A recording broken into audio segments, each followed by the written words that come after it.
Временно исполняющий обязанности председателя правительства республики Владимир Сластенин провел очередной прием граждан. Жители региона рассказали о сложностях, в разрешении которых им необходима помощь.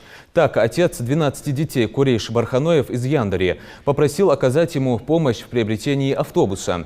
Он всю жизнь работал водителем, развозил школьников и студентов, но сейчас не трудоустроен и не имеет возможности закупить транспорт.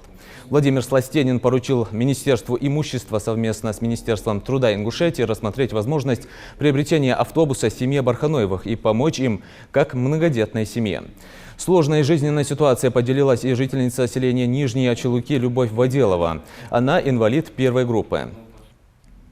30 лет назад в результате автокатастрофы женщина получила 96% ожогов. Минстрой Ингушетии по поручению премьера займется вопросом возможности выделения жилья для женщины. У жителя Назрани Юнуса Муцольгова сгорел дом в прошлом месяце. В нем вместе с заявителем проживали 2 сына с семьями, всего 15 человек, где в общей сложности 9 детей. Сейчас все они проживают в съемной квартире и нуждаются в помощи.